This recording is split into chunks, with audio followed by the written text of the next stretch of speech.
I've noticed that when you bottle up a lot of things, at the end of the day, when it's so much, you could see that they date for 4 months and then marry on the 5th month, and then you start hearing things.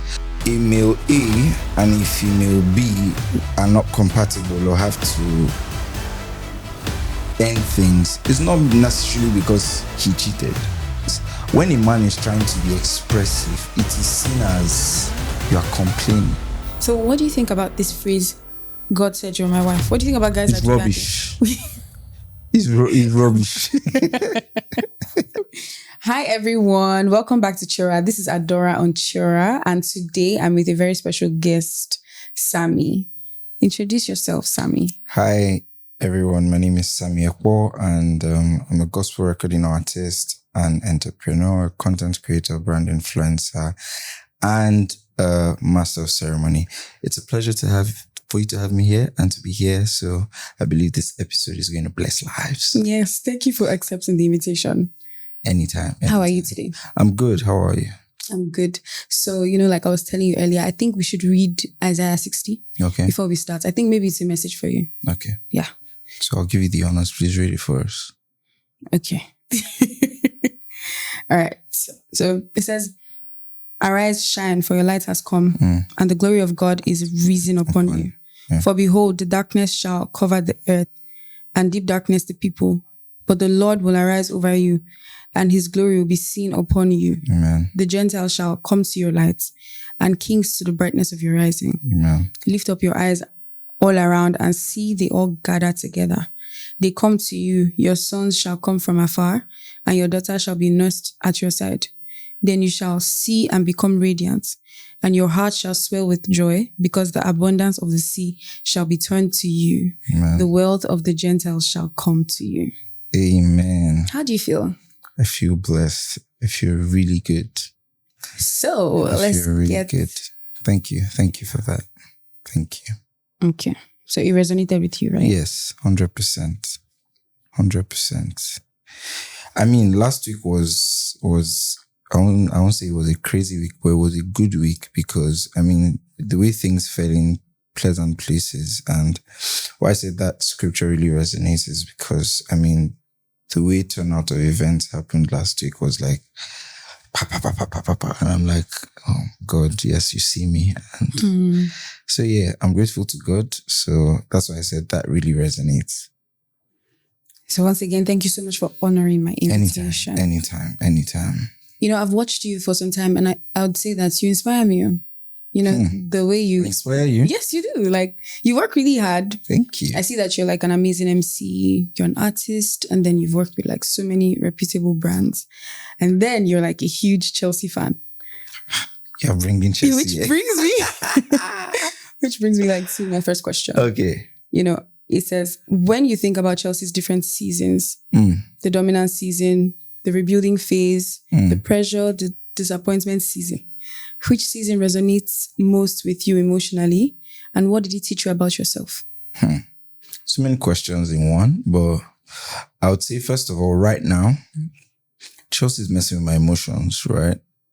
In the sense that we start off like we're picking, and then after some time you realize that the club is like all over the place in terms of performances, expectations rather, and all of those things. So right now, they are not really giving what I want emotionally because it's really messing with me. So I'd say there was the season where we had, back-to-back Premier Leagues, winning the Champions League and all of that. And we still had the likes of Didier Drogba, Frank Lampard. We still had Abramovich as the owner. But right now, the club is in a mess. So what did it teach me? Like, it basically teaches me, because, if you're a football fan, you know that you are soaked into it emotionally. I'm not soaked into it. I have to dabble into gambling and all of those things. But if you say you love a club, you always want to see the club do well, right? And if the club is not doing well, that automatically affects however you're feeling. And that's when your emotions come in, right? So I would say it's made me know that there are seasons, right? And if the club was up at some point and then right now they're not so there, right? You can still give in your all and say, oh, okay, I still support these guys, but I know probably it's just a rough patch. At some point, we'll pick up. So it just teaches me that for everything in life, basically, there are seasons, and not because that particular season is not your season doesn't mean things would never be the way it used to be. It's just a rough patch, and then, but I believe we'll bounce back. My only prayer is that we qualify for Champions League this season. God, I beg. So yeah, I think that's just it in a nutshell. But well, yeah. Okay, that's amazing. It kind of tells me a little bit about you. Oh, okay. And I think this is going to be interesting. Yes, it kind of tells me a little bit about you and how you see life and how you approach things about yourself. Right. Now, how have your emotions shaped the man that you are today and the man that you are becoming? Would you say that your past experiences with hurts, disappointment, or joy have influenced how you show up in relationships and life? Deep. But first of all, I must say that men are allowed to have emotions. If you're a man watching there, it's allowed to express yourself. Let your emotions, don't let your emotions go ahead of you, but my point is, it's okay to be expressive, right? Let me just drop that there first. So my emotions, please give me let me just have the first question. Okay, so how have your emotions shaped the man that you are today and the man you are becoming? So personally, right, I've noticed something personally. I tend to be more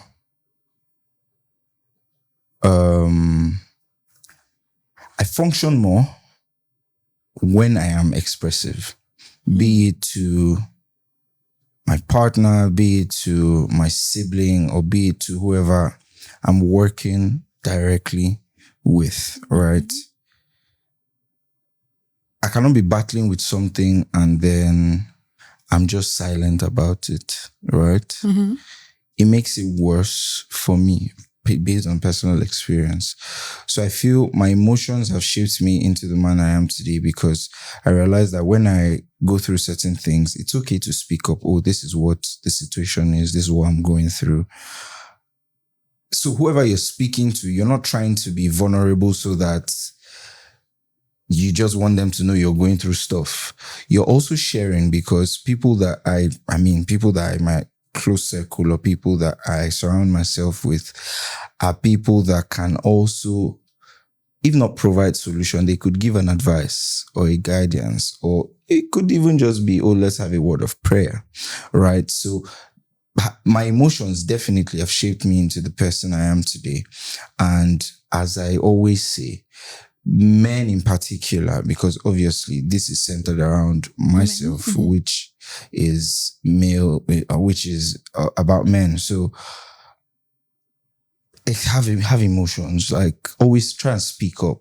You don't need to make it open to the general public. Don't come and sit down in front of the camera. Oh, this is what I'm going through. No. You could confide in someone. It could be your partner. It could be a relative. It could be an accountability partner spiritually. It could be your pastor, right? But most importantly, you should always be able to open up, right?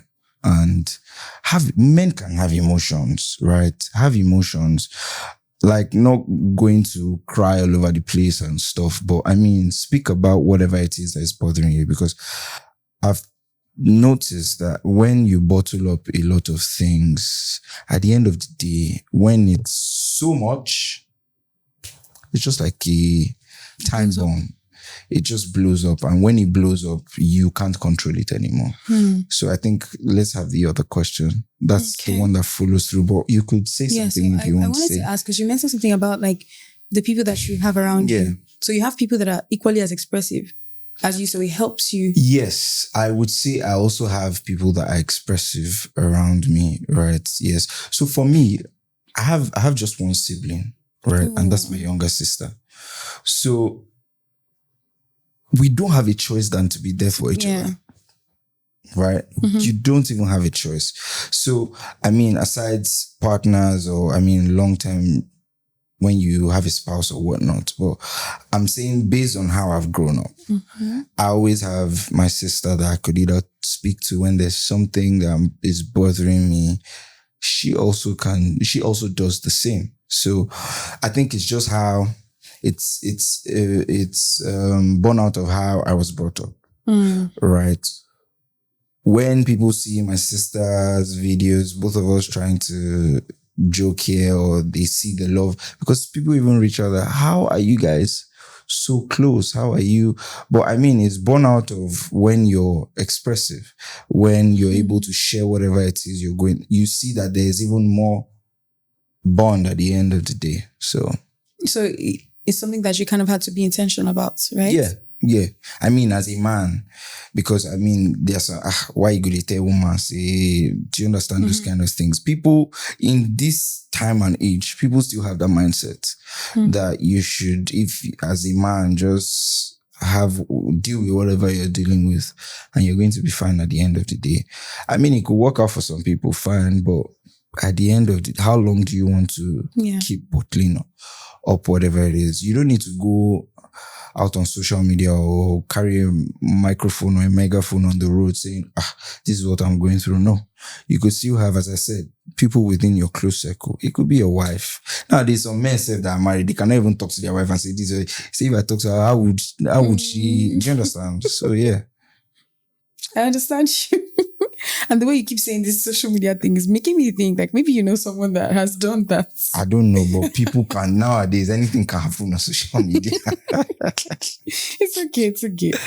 Okay, so would you say your past experiences with hurts, disappointments, or joy have influenced how you show up in relationships and life? Yeah, in life, most especially, and in relating with people, right? I'm going to give like a very personal experience as an example, so that it just gives some more context to the question and how I'm going to answer it. So I lost my mom in 2020. And thank you. And we didn't plan for her death. Right? We didn't plan for her death. She went to church. And what's funny is that morning before leaving the house, she had already told me, there's been light all day. We'll bring out the afang soup in the freezer so that I can thaw. And by the time we get back from church, you can easily just either microwave it or warm it to be able to have lunch. But she never came back to meet the afang from church. So what am I saying? In relating with people, right? And because I was shattered. I was shattered, right? But how my emotions have helped me in that, based on that life experience, is that no matter whoever it is, at least have a solid relationship, get to know, are you okay? That question is it goes a long way. How you doing? Are you okay? Because you can never know what will happen tomorrow. So that has shaped me to, I always wish, I did this with my mom. I was able to do this. But in my mind, I had some more time, right? For her to enjoy my money, for her to feel some more love. She got a lot of that. But what I'm trying to say is that has shaped me to know that, people's emotions matter. Your emotion also matters, most especially. So just the little thing as, how you doing? How you feeling? Are you okay? Check. Personally, sometimes it puts me in trouble, but from time to time, I could just call someone that I've not heard from in a long time, or just text, how you doing? It's been a minute, But at the end of the day, you go end in billing. So that's why I said, it puts me in trouble. But that aside, jokes aside, most important thing is how you doing. Check on people, because you never know what tomorrow holds. It's not a prayer for anyone to pass on. It's not a prayer for something evil to happen to somebody. But at the end of the day, life is very fickle and spiritual at the end of the day. So you really never know what could happen the next minute. So emotions are very heavy in the life we are. The course of life that we're living at this time. So yeah. It's heavy. You're really strong. I did try. Okay.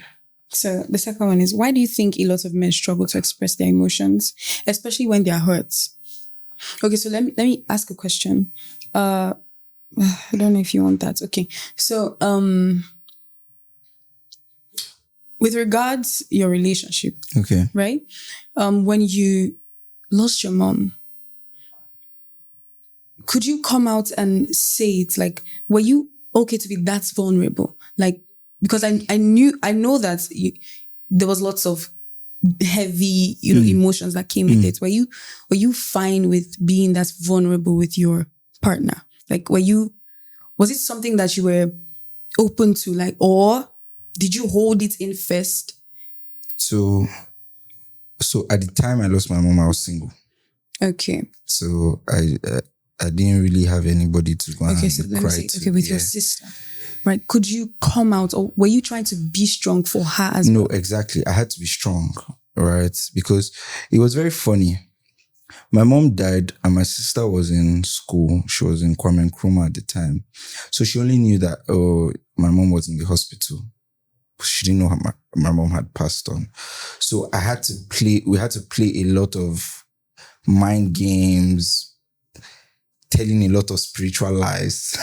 You get what I'm saying? So that she doesn't know, at least let her come into the country first.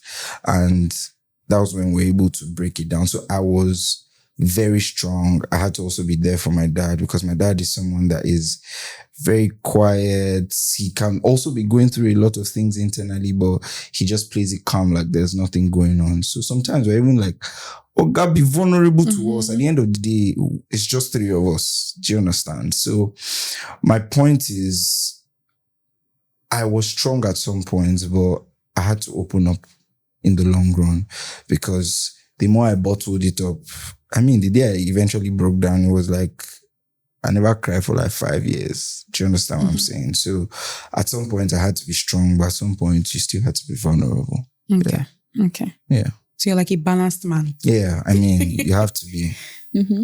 And with emotions, emotions are funny, because there's the time to actually be emotional. There's a time to actually be there for somebody else, right? Because you know that you can take in as much stuff, but if you're a bit more emotional to the other person breaks. For instance, when we went for my sister's wedding in the village, so the traditional marriage, we had to, just go pay respect to my mom's tombstone and all of those things. We brought flowers and all of those things. So my sister was holding up emotions beside her husband by the graveside, right? But I was just calm. So by the time we were coming out of where the place was back into the house, I saw two of my mom's sisters like weeping. Then I saw my sister trying to break down. So I went to the outside of the compound. I went out, and then I didn't know my baby was following me. So by the time I started crying, she started crying. And she didn't cry all the time. So that's what I'm saying. There's certain times that you break down, you show your emotions, but the other party can't. They're not necessarily crying because of probably what has happened, but to see that you're broken. Yeah. Okay, I get it. Yeah. So that kind of shapes how men think sometimes. Exactly. But at the end of the day, you still have to be vulnerable, because, it's all about who you're being vulnerable to and the right moment to be vulnerable. Okay. Yeah. Okay. So do you think, this thing about expressing emotions, do you think this problem comes from how boys are raised? Being told to be strong? I think it does, because It's a societal thing, right? And especially on this part of the world, also based on how boys are raised.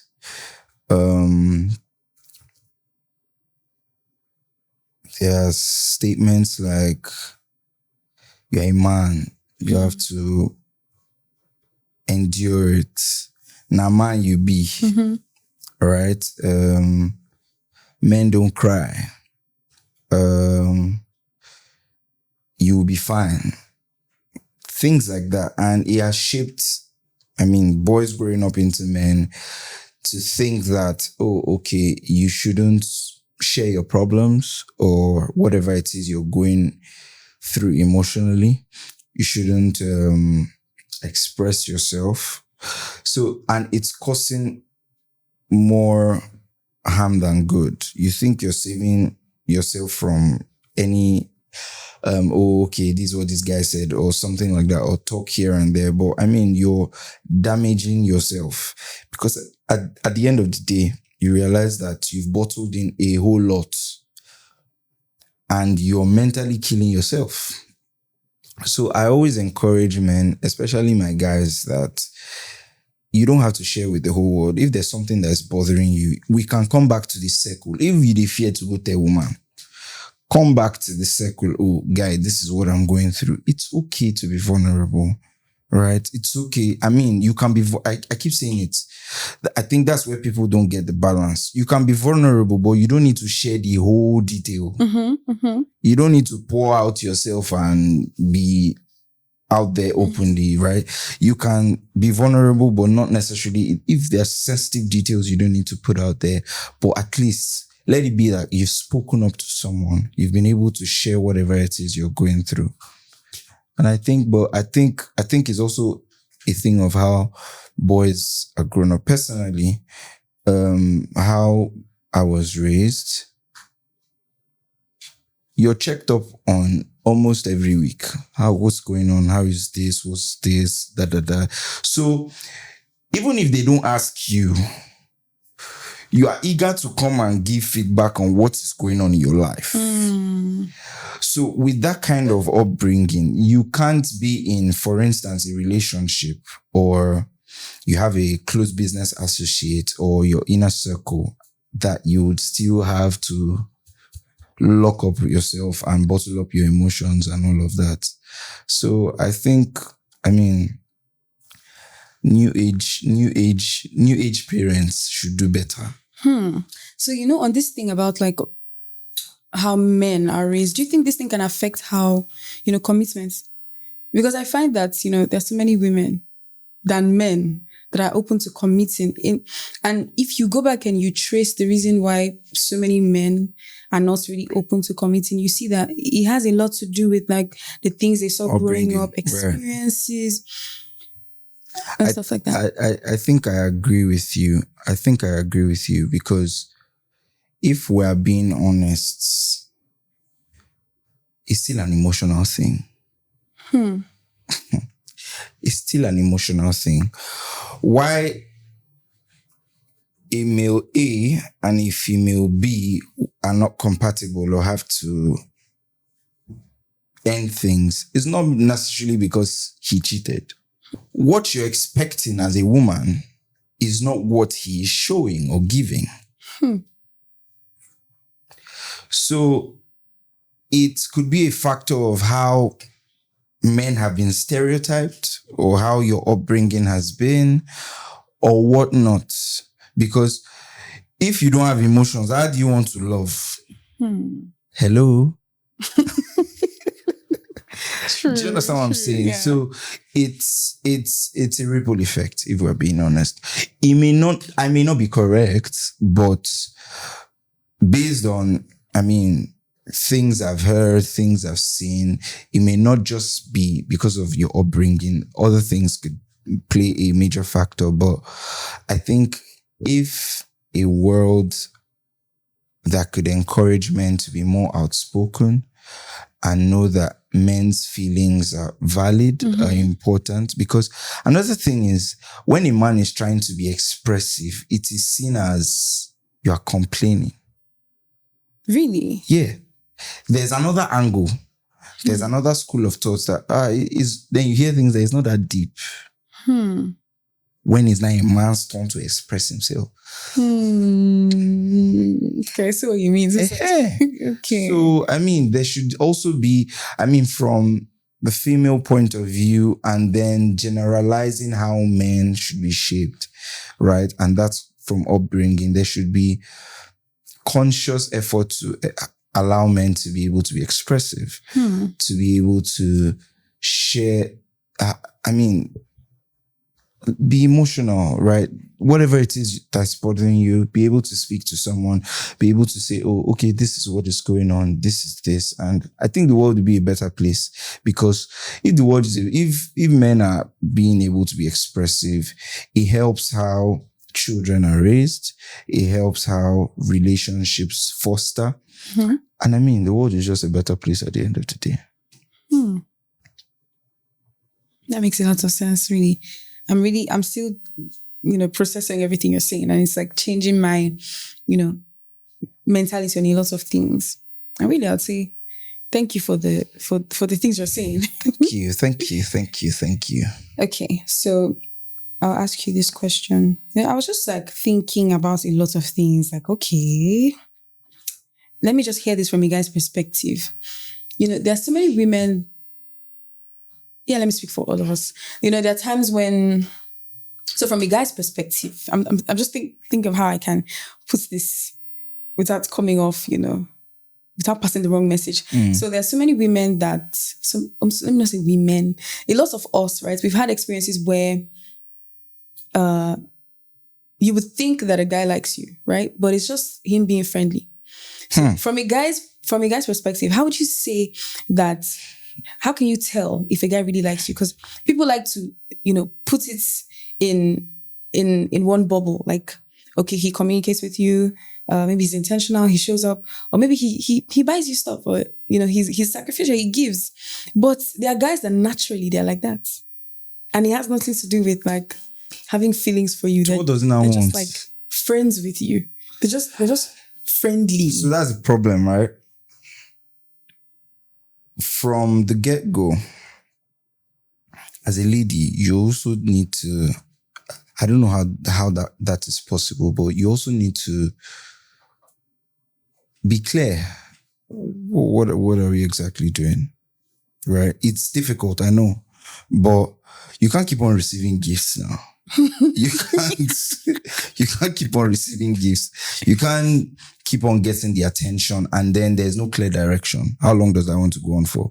So, everybody's an adult, right? Let's not play the card of we're ignorant on what's going on.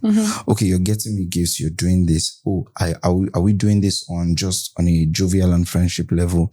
Do you see us taking this to the next level, like a relationship, or we could just get to know ourselves, go on a couple of dates and all of that, or we just see how things go, so that at least there's some level of expectancy, right? Because personally, I don't see myself doing certain things, right, to the opposite sex, and we're not trying to take things to the next step. In quotes, there are some guys that are funny. They just want to do that, and then probably just lure you on, right? But you need to be clear. If the other party is not trying to be clear, I think that's when the female comes out and says, oh, okay, I really love all you've been doing. You've been this, you've been that. I really love your company, but I just want to, for my sanity, I need to know what's going on. I need to know this. I need to know that. It really helps, because it's just a question. It may seem fickle, but it changes the narrative. Guess what? You can ask that question, and then 3 days or a week after, you realize that this guy has reduced how he's doing the gifting. Because say, oh, this guy don't catch me. That kind of thing. Okay, if you are not now serious, we would know. If you're trying to do it to, just have your way, we would also know. Right? So I think the opposite, the female should be able to try and drive the conversation. Or, okay, let's know where we're going. Right? Yeah. Okay. That makes sense. Yeah. So what do you think about this phrase, God said you're my wife? What do you think about guys that do rubbish. It's rubbish. Calm down. So this question because I want to understand what they really think about when they do it. And I say, if God really tells you that, okay, you won't tell me. God will tell you. Like, outside of that, like, it's the way that they handle the thing. They feel like some men like to do this. Maybe they see that, oh, you love the Lord, you know. They will not want to use like that method. So try to get you to look at them a type of way. I've had experiences like that like, twice. You know, God said like, and it's crazy because it's crazy because like how it happens though is so funny to me. You know, I could just be talking to someone and genuinely just being friendly, you know, with you. And the next thing maybe, and I don't like it because sometimes the Holy Spirit will be like, okay, tell this person this. And then in the process of telling this person will misunderstand the entire thing. I feel like, oh yes, she's the one, right? And then they come and then they're like, oh Adora, like there was one that happened to me that till today, I keep thinking about it, like, what was that guy thinking? You know, that day I was at the gym and I was just trying to like, you know, clean equipment. And then the Holy Spirit was like, look at that guy. And I'm like, hey, look at that guy. So I looked at the guy and he looked really sad, right? And I was like, you know, what's wrong with him? And he's like, go and talk to him. I mean, I don't like to talk to people, right? Just go and talk to him. I'm like, okay. I walked up to him and I was like, oh, you know, how are you? Are you okay?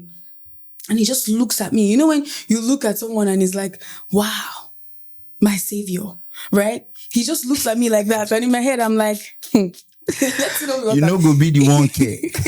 So after that, you know, I was just talking to him like, you know, I hope you're okay. And he's like, is it obvious? Yeah. Genuinely, he was really going through stuff. And, you know, the Holy Spirit really just wanted to talk to the guy because with the way he was going, he really needed to, you know, pull him back. Then guess what? After that, he now goes, oh, can I get your number? In my head, I was like, this scope. I said, okay, now let me just, because he was just, I said, okay, now. The next time I came to the gym, this guy now walks up to me and he's like, oh, like, Adora, are you in a relationship? I said, no. He's like, oh, but like, are you talking to people? I said, you know, I said, because I want to tell you, like, you don't have to talk to anybody. Like, God had already showed me that this was how my wife was going to meet me at the gym. You know, I'll be sad. And like, it played out exactly like that. And I just looked at it and I was like, yes. And I was like, God did not tell you anything. He said, go and ask God again. I said, no, if it was so, I won't miss it. Right. And then he said, no, Adora, like I'm telling you. In my head, I was asking myself, today is so funny. Why do they do it? It's I mean, this is also not to water down the fact that God actually speaks. Yes, he does. To people in this regard. But I feel there's also going to be some level of conviction from the female's aspect, right? God cannot tell you that, oh, okay, this is your wife. And then there's no level of communication or any vision for the other party, right? So I think men need to, especially brothers in Christ, we need to do better, right? You can tend to like someone and approach the person on, oh, okay, I think I like you. I'd love us to speak and see how things go. I'm guessing that you are like dating from a Christian perspective, right? Yeah. So like, how is it like? I'll say it's good. I'd say it's been good. It's satisfying, right? When you and your partner are in the same wavelength, I think it makes things easier. It would have been more difficult if you're now trying to convict your partner into your line of thought, your belief, your faith, and all of that. So generally speaking, I think it's a blessing having someone that is on the same wavelength with you when it comes to your convictions, what you stand by, what you stand for, what you believe in, who you believe in, and all of that. So I think that's just it. Just ensure, or whoever is listening to this, if you're single, ensure that whoever you're with or trying to get into something serious with is of the same belief system. Because at the end of the day, you may overlook it and think, oh, okay, Christians are marrying Muslims. It's okay. But I mean, people have different channels in which they can function or they are shaped, right? So, but generally speaking, I think it's always great when you have, a partner that is on the same wavelength when it comes to your faith. Okay, so what do you think about this? I just want to hear your thoughts on something. Okay. No friendship is perfect. No relationship is perfect. There's no perfect marriage. What do you think about this? No friendship is perfect. No relationship is perfect. No marriage is perfect. I've never thought about this before, but right on the spot now, I would say that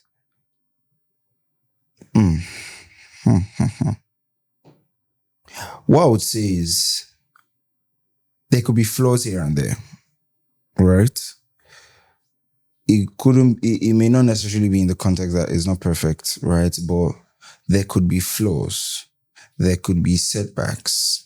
There could be challenges, because at the end of the day, even married people that you see outside, very happy. And I mean, they could probably have had an argument the minute before, but it's all about how resolutions are made at the end of the day. It's all about, if you have an issue with your friend, how do you resolve it?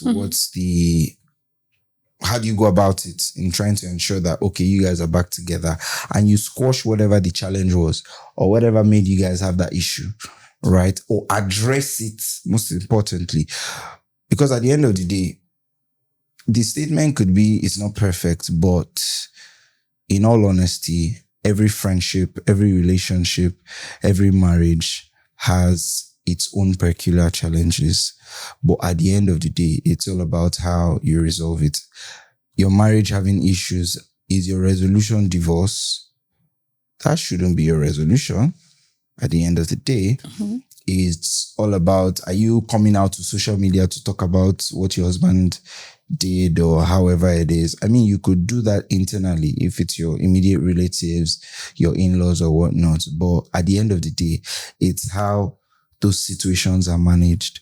It's how they are addressed. And it's all about what the resolution to those issues are. But if we're being honest, every relationship, every friendship, every marriage has its ups and downs. God actually speaks about marriage, telling people who their spouses are, right? Right. Now, if you eventually get to the point where God has told you who the person is, and maybe finally, eventually, you guys have started talking, right? Does it remove certain responsibilities? Not because God said it, means that it would be smooth. What do you think? Not because God said it, because a lot of people believe that. Yeah, I think I get you. A lot of people, I'm listening. A lot of people believe that, once God said it, there's no need for me to try to be this, it will just flow. It will be seamless. No, I don't think so. All right. It's going to be from God at the end of the day, but I mean, it's life. Things happen to the best of people. All right. Children of God are humans at the end of the day and go through certain things. So if it's from God, it doesn't mean you won't need to do your part as a woman. You won't need to do your part as a man. You won't also try to understand how the other party is shaped, right? Because at the end of the day, God has said, okay, this is the person. But in dealing with that person that God has said, this is that person, you first need to understand who that person is and how that person is channeled. Oh, this is how this person likes to be loved. This is how this person likes to be treated. This is the love language of this person, right? So you still need to do your homework at the end of the day. You still need to love the other party, the way the other party loves to be loved. And you yourself, you also need to get what makes you feel happy when it comes to a love standpoint, or how you love to be shown care and things like that. So at the end of the day, whether it's from God or not, but I believe we're in the light or in the line of taking instructions from God as it should be, right? So if that's the case, you as the person that has received from God, you still need to do your part. God has done his part by already showing you that's God's part. Yeah. But whatever happens after that is you doing your part and then committing your part into God's hand. So good. Yeah. You doing your part and committing your part to God's hands. Exactly. Yeah, I like that. I'll keep it. As 1 year. So when God says this is your wife, will it always work out? It may not always work out. You ask me why. Why? Because if God shows you someone, right? Oh, this is your wife, right? She may possess some things that, probably would work, make it work, but there could be some character traits or flaws, or probably it could be that, her people doesn't allow them to marry from this side. God cannot, there are some cases that God would touch the hearts of the family members, but what I'm trying to say is that it works both ways, right? God has said this, okay, by the time you get in there, are there certain takeoffs? The person might be the best person when it comes to having a solid relationship with God, diligent in the faith, all of that. But probably this person doesn't meet up to who you see in a wife. You probably want a working class wife, but this person is more of an entrepreneurial kind of person. At the end of the day, you may not be able to change her to be what you want her to be.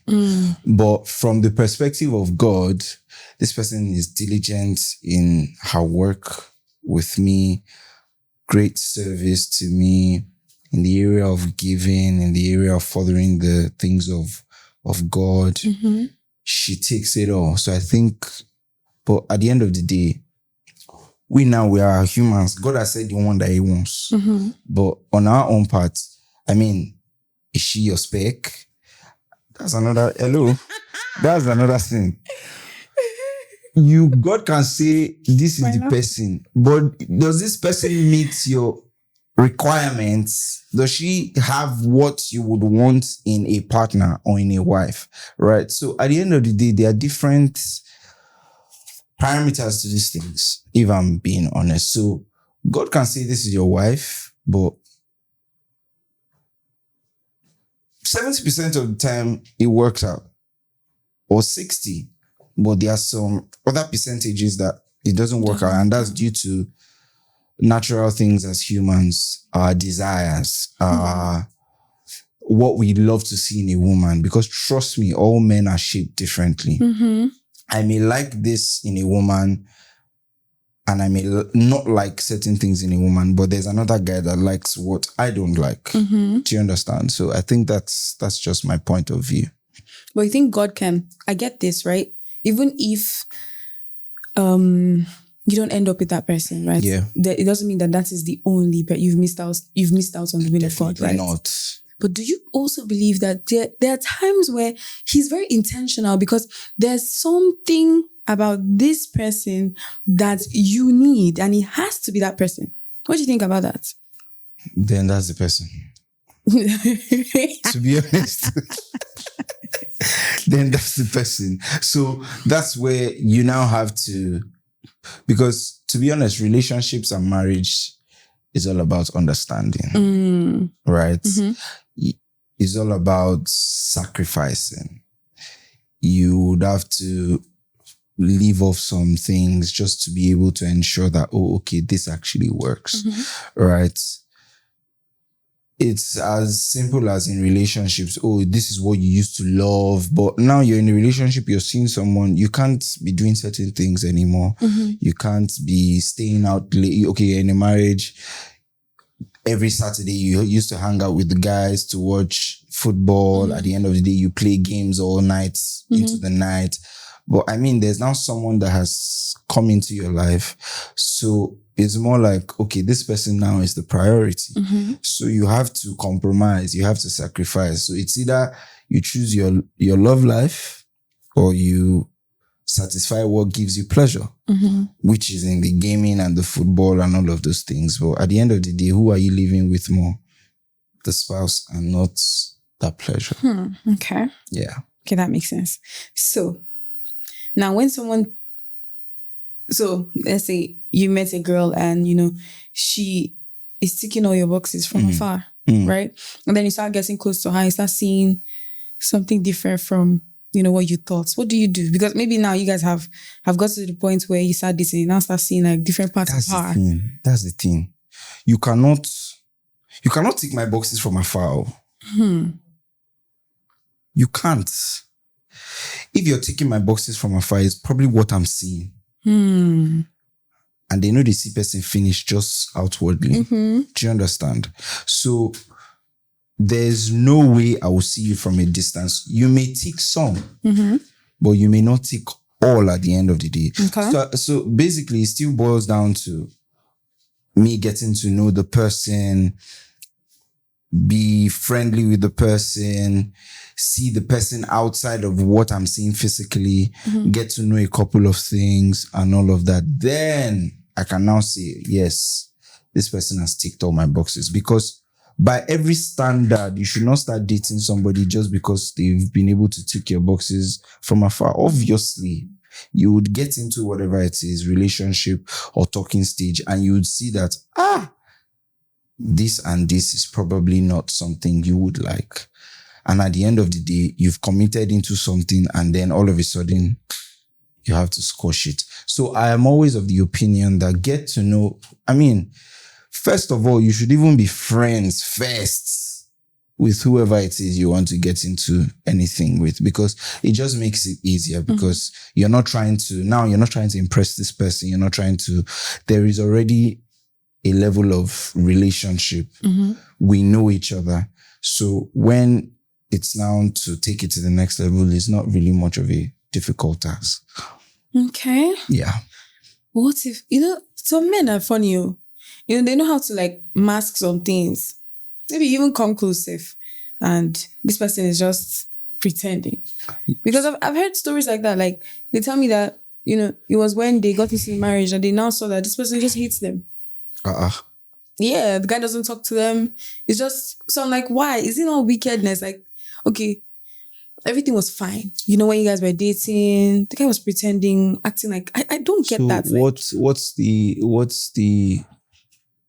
What is the person trying to achieve by pretending, if I may ask? That's what I'm saying. Like, what? That's witchcraft. There's no explanation to that one. I don't know what to say. That's just plain witchcraft, because except they dated for a short while. So you feel like sometimes this is for a short while? Yes, is you're because at the end of the day, what are you rushing for? Do you understand? Like, I was having a conversation with someone yesterday. I was trying to get to ask about someone that someone asked me about. I think their families want to get to know each other more. So I was more like the middleman to do my findings and all of that. And the person was telling me, oh, this person is this. I was like, yeah, because I know this person on surface level, so I really can't know this person in-depthly.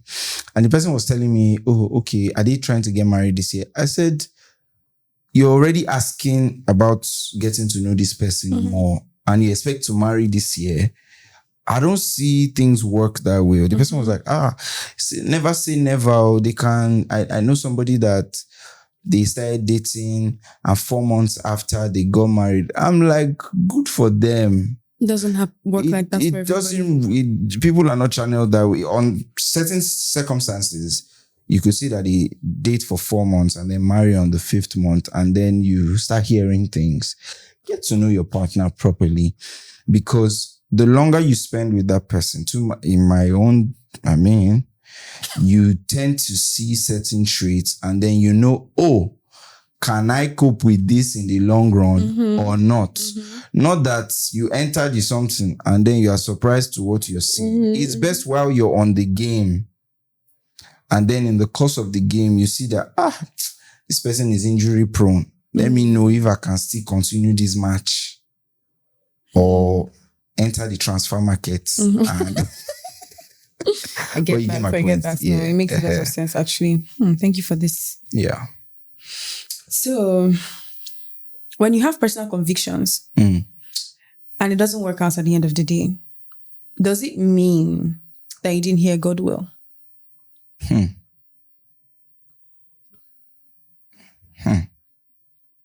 It's tricky. When you have personal convictions or you hear from God about someone and you get into that thing and it doesn't work out, doesn't mean you didn't hear well. No, it doesn't mean you didn't hear well. I may not have the answers to that, but it doesn't mean you didn't hear well. It's almost the same thing as being pointed out to God that, oh, this is someone, and then there are certain things that don't make the thing work out. It's almost the same thing. Yeah. So, but at the end of the day,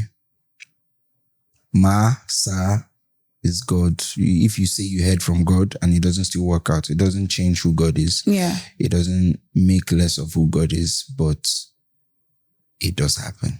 Yeah. Okay. That makes sense. So now, how do men deal with pressure? How do men deal with pressure? Or let's say, how do you deal with pressure? So, I used to work in 9 to 5. I don't work in 9 to 5 anymore. I resigned in December. So when you talk about pressure, I've lived every different phase or type of pressure in this life. Career-wise, family-wise,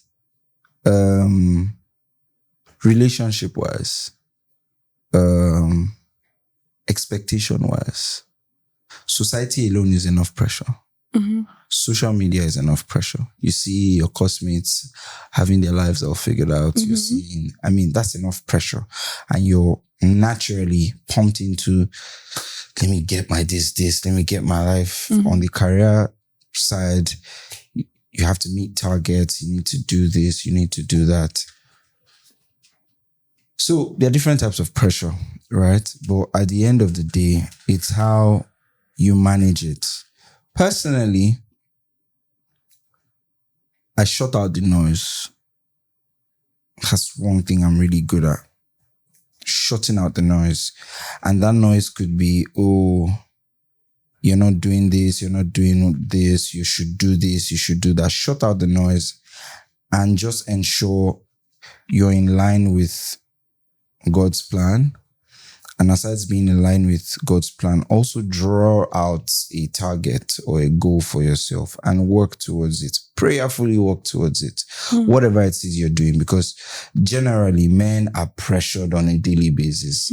Family-wise, as a husband, as a boyfriend, you don't want your girlfriend to be understanding girlfriend. You have to do things. As a husband, you don't want an outsider coming to fend for your family. So there's a lot of pressure at work. You don't want to be the one that is not meeting KPIs or meeting your targets. People are getting promoted and you're not getting promoted. So there are pressures from every side, but it's all about how you're channeled, how you're focused. Okay, leave the pressure aside. Aside the pressure, what do I have to do? Right, to achieve X, Y, and Z. And at the end of the day, you realize that pressure is just noise. And it's getting onto you because you are not conscious of the fact that this is what you have to do. And not even about this is what you have to do. You don't have a drawn out plan or a roadmap to what you're trying to achieve. So people that are just going with... I will just take them as the day they come. You are definitely going to be pressured on every side. So it's all about having a clear goal, having a roadmap, and prayerfully putting those strategies or whatnot into God's hand. And I believe you're going to overcome the pressure. Yeah. And I feel like the reason why you are bothered about it is because, the obvious, right? And people that are around you and what your family is saying. But you know what? That's why God says you have to be transformed. You have to renew your mind. The only reason why we have timelines and time frames to different things is because of what, we've come to believe. Right. Society. Your journey is not like your friend's journey. You're on different paths. So if this is not happening for you, I feel like you're even lucky because, when you're single, it's easy for you to learn things from other people's mistakes and be better, heal. Right. it's not, so don't sit and God, why, God, why, God, why? Just be like, God, what? It means that there are things about yourself that God needs to work on. And you must wake up to the fact that this is reality. Yeah. You know, I need to work on this. I need to be a better person. I need to heal. I need to become more expressive of my emotions. I need to become emotionally intelligent, because you really need it. And don't feel like you're running out of time. Just don't feel like you're running out of time. Don't be pressured to settle, and just rest and be still at the fact that God has your back. So do you have any questions for me while we round up? I don't think I have a question for you, but first of all, thank you for having me here. It was great being on your show, and I must say that I really love what you're doing in this space. And I'm happy you yielded and you went with this project. And I pray that as this continues to grow, it gets bigger and bigger and bigger. And the only problem will be how you're going to contain how big this is going to be. And I pray that God will help you with that. So thank you once again for having me. And I believe I'll be on so many more episodes. Yeah. Thank you so much for honoring my invitation. This entire thing is even a testimony, right? I told you that it was just crazy to me how, the Lord was like, just reach out to him, right? And I'm like, I don't know this person, but okay, yeah. Do you know that I got you a gift before I even spoke to you, before I reached out to you? A gift? Yeah, I What did. gift? I'll show you maybe like after. Or do you want to see it now? No, after. After. Wow. I got a gift, guys. Yeah, I got you a gift before the entire thing. That's how much I had faith that God said it. So I knew that he was going to do it. Wow. So this is to encourage anybody out there that is watching me. If God said it, he would do it. Amen. He's not a man that he should lie. Whew. Now we have come to the end of this session. I hope you enjoyed it. I hope you enjoyed Sammy. And like he said, he'll be back again. By God's grace. So thank you so much for watching up to this point. Do you want any shout outs for anything? Well, just check me out on social media. Yes. At Sammy SAMMIEEKPOH. And we'll connect and stay blessed, guys. Okay, guys. See you next time. Bye.